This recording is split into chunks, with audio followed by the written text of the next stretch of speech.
Hello rebels, and what I'm going to talk about, and I feel like talking about, is jealousy. So, the jealous mother, the jealousy, I'm sure a normal person would not understand that in any way. I mean, try and explain a normal person or tell them, I have a feeling my mother is jealous of me. And they just, you're going to get that look, you're going to get that look for sure. I mean, how can a normal person, okay, not normal, let's say, how can a healthy person that was brought up in a healthy environment, how can they even begin to understand that a mother can be jealous? It's the first time I had the feeling that my mother's reaction showed jealousy. I didn't allow myself to go to think it more, to think about that more, or I didn't accept the word. It was like, this is weird that I feel like this, I must be mistaken. It's not normal. Why would my mother, be jealous of me? I'm her daughter. Well, fuck, they are. They are envious of anything. Anyway, I was, like I've said in previous videos, I was a pretty child up to the age of 6 with long blonde curls and all that. But as soon as they cut my hair, and I was skinny and long and not very pretty child. Not a very pretty adolescent. Not an ugly one, but flat, boring looking one. Anyway, so I reached an age where I started getting attention. And I still remember the first time that I got attention. I remember it very well because my younger sister was always the one getting the attention. So imagine when we were 13, 14 there, up to that age, they always thought I was the little sister. Don't bring your little sister along. They would tell her my sister. And they were talking about me, of course. And she was getting all the looks, from the boys and all that, and me nothing. I just very discreet, like I didn't exist. So around the age of 14, when I started to look good in my own way, it was the first time I walked down the street to go and buy something for my parents from the grocery store, I don't remember, but anyway, and on the way back there was a group of boys and they started whistling and all that, and I was so proud, oof, and I got home, I remember I went red, but happy at the same time, and I went home and I said to my mom, I said, oh Mom, you can't believe it, there was a group of boys there, and they whistled and they started saying things and all that, I think they liked me. And my mother's answer was, God, you've got a big idea of yourself. So straight away, I was like, oh yeah, maybe I think too much of myself. Maybe they were not whistling at me. There was probably another girl passing by or something, and I thought it wasn't me. And I even felt bad for thinking that they might have been looking at me and whistling at me. That was the first time. And I thought, the reaction was like, well, it's like she was jealous, that I got attention. Then it was easier for me to doubt myself and my perception of what happened really than to accept that my mother might have been jealous. But now I understand that it was a jealous reaction. So over the years,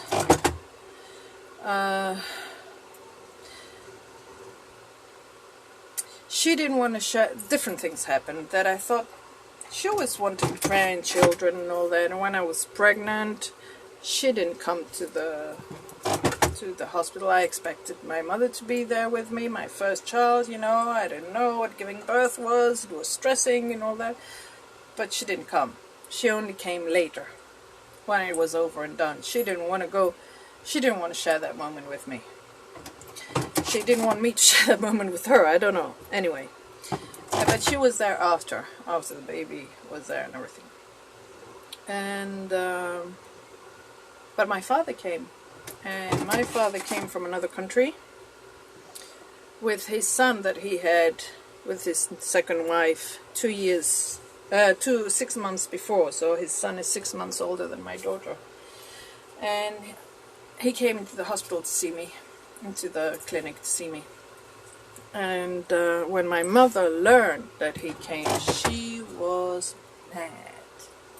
She was very angry. And well, at the beginning, they have a reaction like, "Oh, that's nice of him," you know. And then things come out to show you that they didn't like what happened at all. When my parents divorced, my father left my mother, and he had met straight away another woman. Well, before they divorced, he met this other woman, and he was waiting for an excuse to leave anyway. This marriage, that was awful. And he was waiting for us to grow up and have our boyfriends, our lives, you know, move in with our boyfriends or husbands, whatever. We didn't get married straight away, neither of us, but we were living with our boyfriends.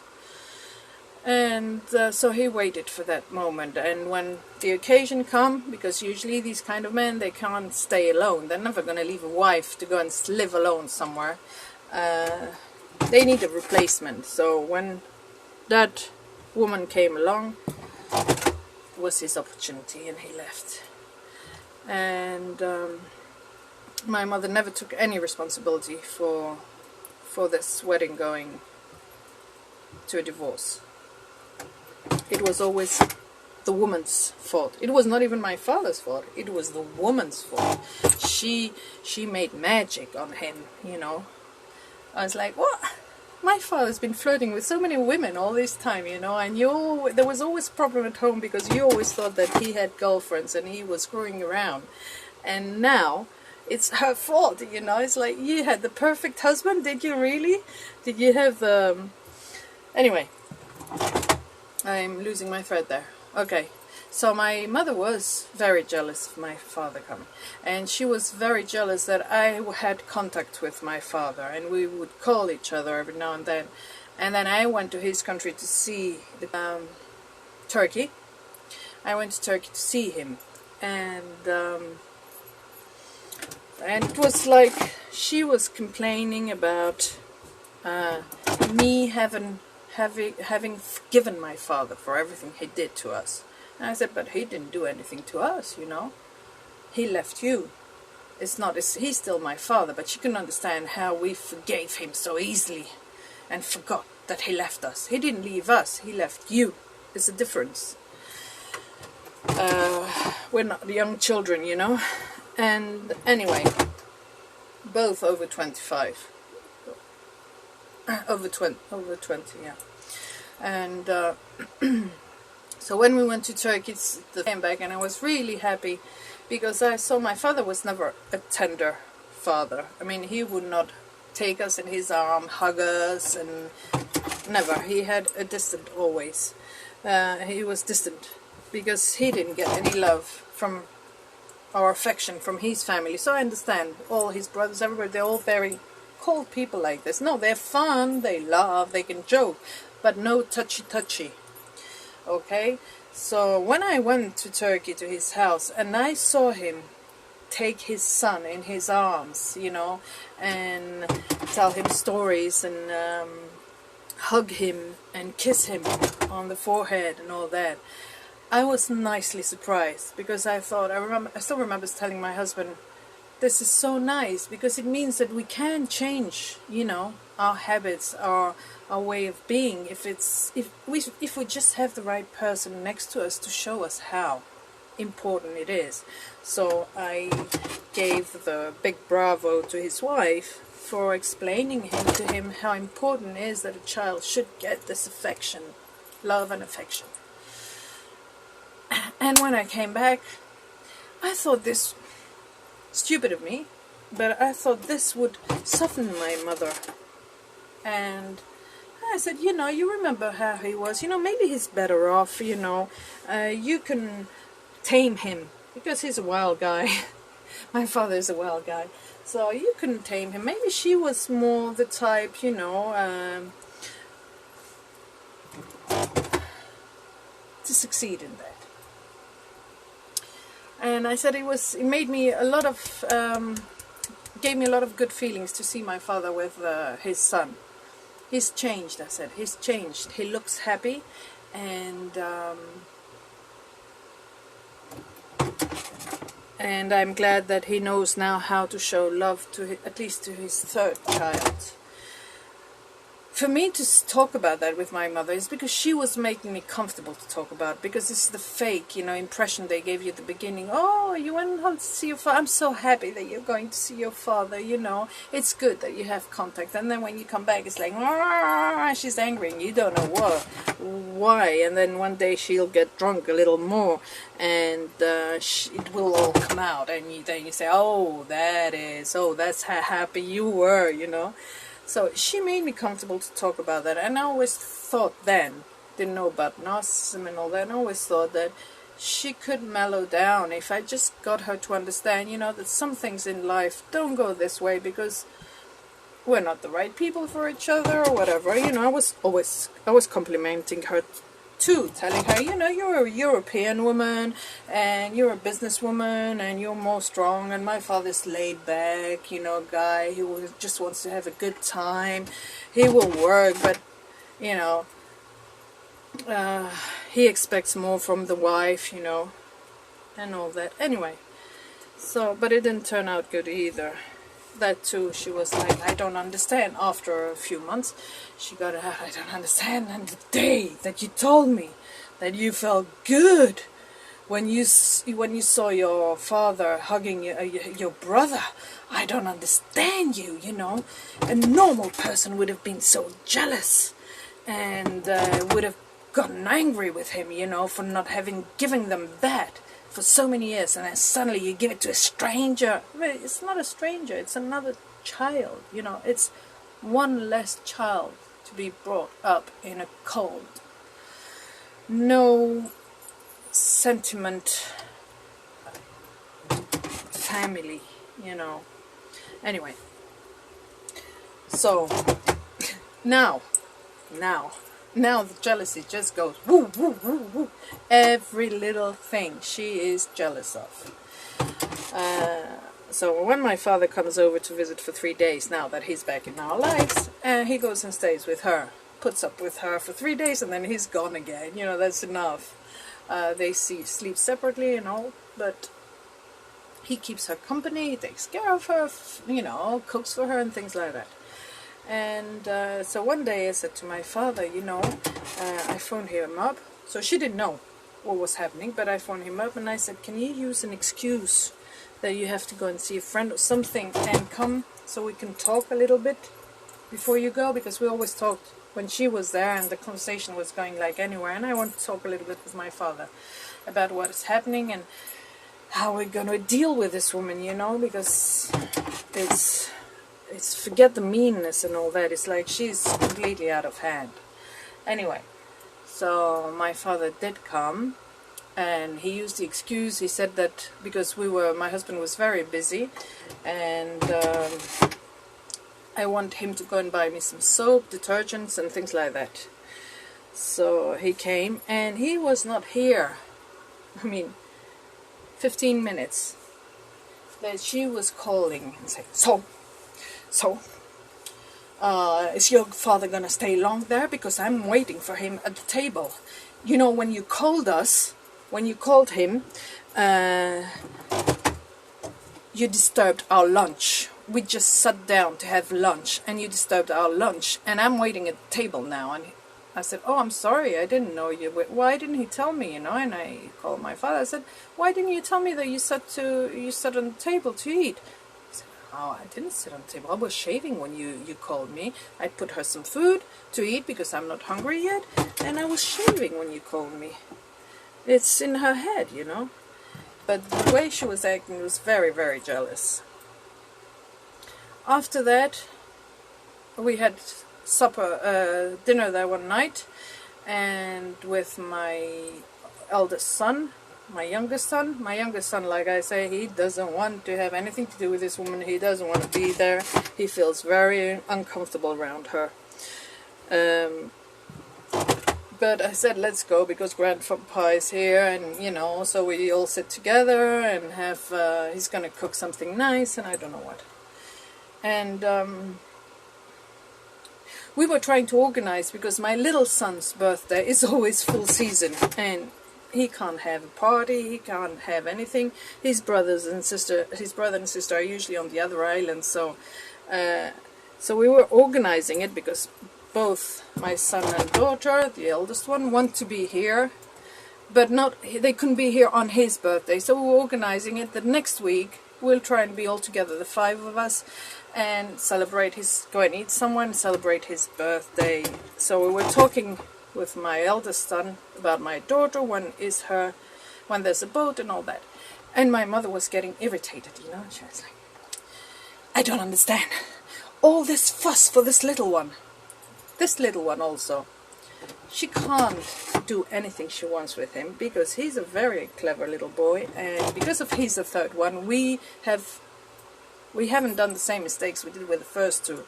We let his spirits, and we let him be who he wants to be, you know. We do put him straight when he's completely wrong and all that, but we let him express himself. So he's very, you know, with his grandmother, if she complains about something, he would just say, oh, you're moaning again? You know, something like that. I mean, he has a response that the other 2 never dared have around her. I don't dare have around her. And so she's not going to show that she doesn't like him, but I know that she doesn't like him very much, because she cannot do anything she wants with him. And so she was like, I don't understand. All this fuss for this little one, and you do so much for him that you don't do for the others. I said, the others are 17 and 21, you know. They've had their birthday times, they've had their kids' parties, they've had all that, you know. He's still a child. He's the one, you know, that we want to make him feel good. He's the one who still cares about presents, who still cares about impressing his friends with the birthday cake and the birthday candles and all that. She couldn't understand. She was jealous. And I was, what is this reaction? And in front of my child as well, you know. I said, you're putting him down. You're making him feel like he's not worth the attention, you know. What are you doing? Terrible, terrible. The day comes when they arrive, and my daughter was only going to be here for 2 days, and that day we managed to do all our work early so that we could go to the beach, the 5 of us. Something very rare. We never all the 5 of us together. So, since we live on different places. And my mother came before they appeared, before they came from the harbor. And she came to check if they arrived. This is for sure, because she doesn't come and visit us unless she wants trouble. But she was okay. Conversation went okay. Everything was normal. Until the children appeared. And what are we gonna do? Yes, we finished that. I have a little ironing to do, and then we're going to the beach. So we were organizing our day at the beach. And suddenly it was like, it's the 1st of the month. My mother went, it's the 1st of the month. She wants to make the situation awkward, you know. It's the 1st of the month. I want you to start giving me money. I'm like, okay, Mama, I will give you money, but do we have to talk about this now? The kids are here. We want to have a nice day at the beach, and I don't want anything to ruin it, you know. We'll talk about it later. She got so mad that I didn't let her ruin the day. actually, and she was probably very jealous. Anyway, I thought it turned out okay. She said, okay, and she left. But then she called my father up, and my father called me, telling me, what happened again? And all that. I said, what happened? I didn't know what happened. She's fighting again? You're fighting again? I said, ooh, we didn't have a fight. Said she came to the house, but I saw her eyes, you know, turn red when she saw my children, and because we were organizing to go to the beach. You know how she is, because my father has realized that she's a very jealous person. So anyway, it's been like 8 days since then, and we haven't spoken at all. She goes through my son, asking him to go and do jobs for her and things like that. But my eldest son, but we haven't had any contact at all. Yet yesterday my father called me and he said, can you do me a favor? Can you lie for me once? I said, it depends. Yeah, it depends. A lie is a lie, but still, you know, there's some lies, okay, but some no. So I said, depends. What is it? Next time you talk to your mother, tell her that I won't come again, because I don't want to be in the middle of all this fighting. I said, what? What fighting? I haven't seen her since you left. Only one day, the day that my children came, I told you.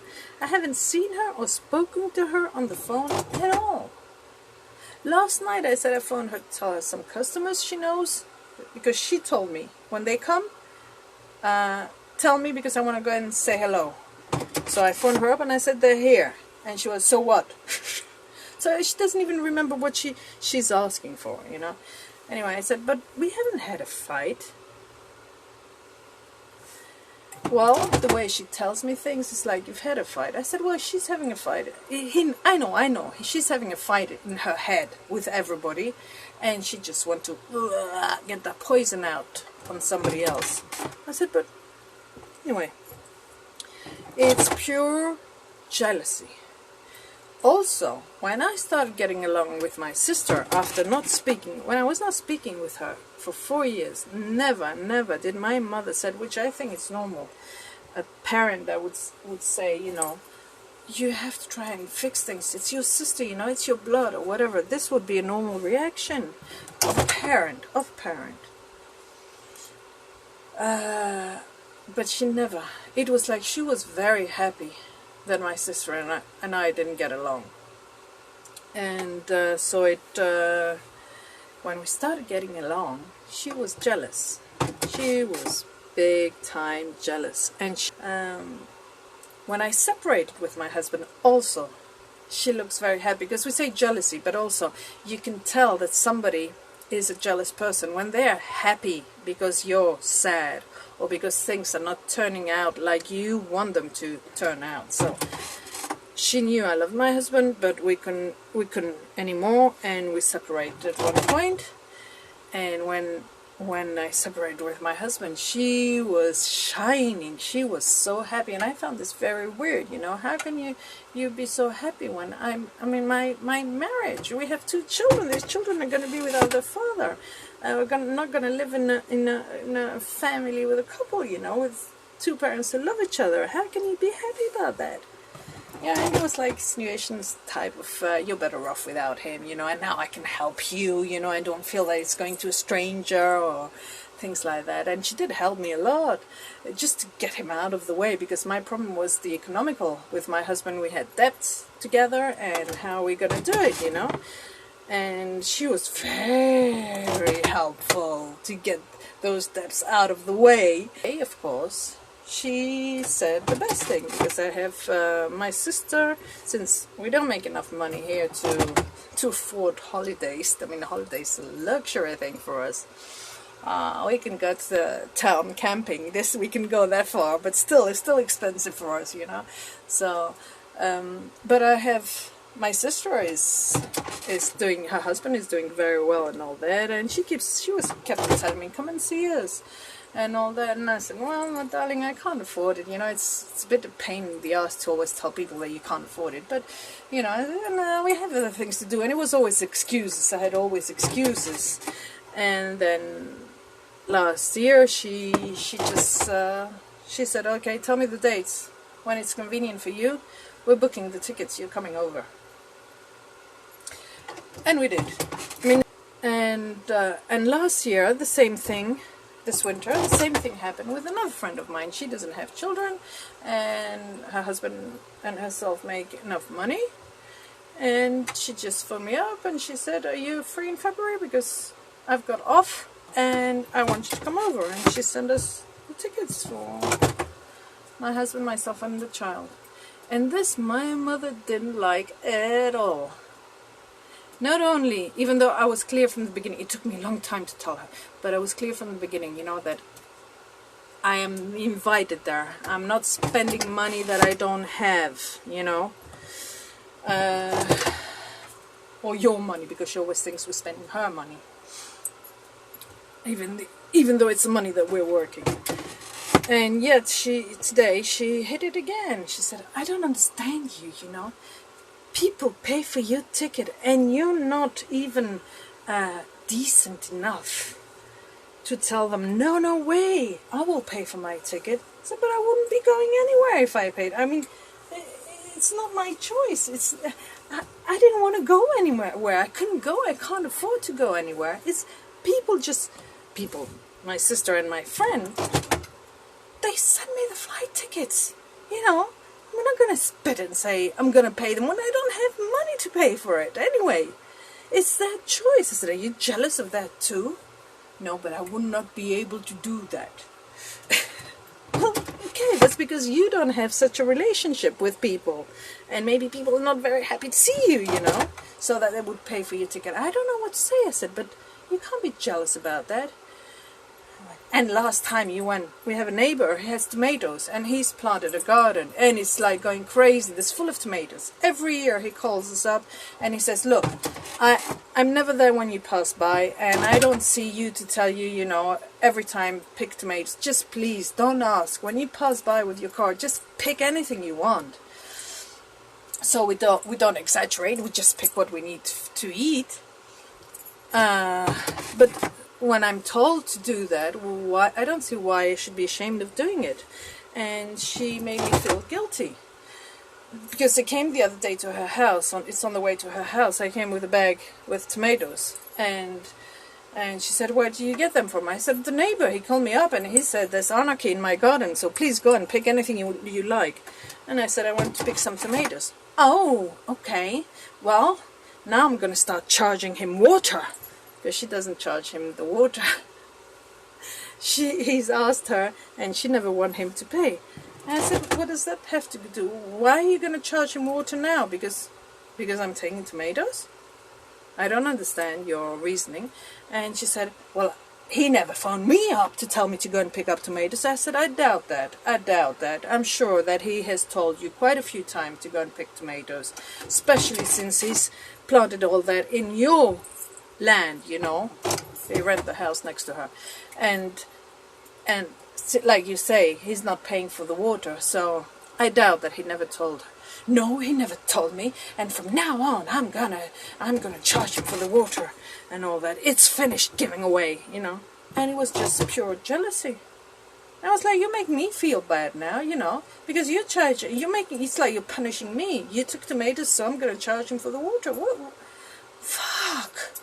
You know, everything has to be just a weight. It's like they give you a weight, metal, a bag full of metal, and they just take that and take more because it's all your fault, and everything is your fault, and whatever you do, you're gonna pay for it, you know, one way or the other.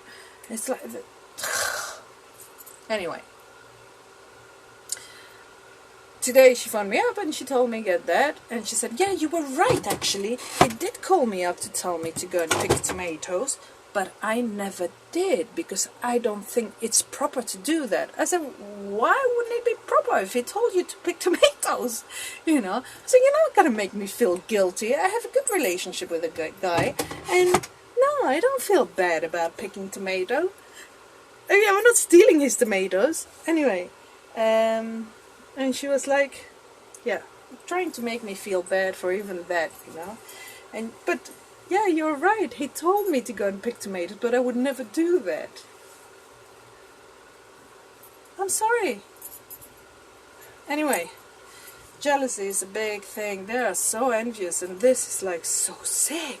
This is really sick. A mother being jealous of her children, you know. I mean, my sister felt it too, because she has, she doesn't have to be jealous of my houses or the things I have, because I'm a garbage collector, and I make things out of recycling stuff, and I don't care about stuff, and I don't care about house. You know, I can live anywhere. You give me a hat and I'll make it turn into my house. But my sister, she has this really nice big farm. They turn out into beautiful, really tasty, you know, very chic house. And she said when mother came over, she was like, very nice. Yes, this must have cost a lot of money, and this. I like, but this corner I don't like. It's so bad taste, you know. And my sister was like, what the fuck, you know. I'm showing you my house that I'm proud of, and I love, and I'm so happy it's finished and all that. And you still find something to criticize about it, you know. Fucking bitch, you want to call, you know, you can scream out, fucking bitch. But actually we are the bitches, yeah. It's funny how these people also treat you like that, and they tell you, you know, you're a slut, you're a bitch, you're this, you're that, and like, hey, you know, just take the mirror, put it in your face, you know, and get off my back. Oh, there should be a law, you know, there should be a law. They should go through testing or something, and I don't know. They shouldn't be running around free. These people, they can destroy so much. And she's getting to my children too now. But that will be another subject, because this has gone too far, too long, too much energy on my mother again. Bye.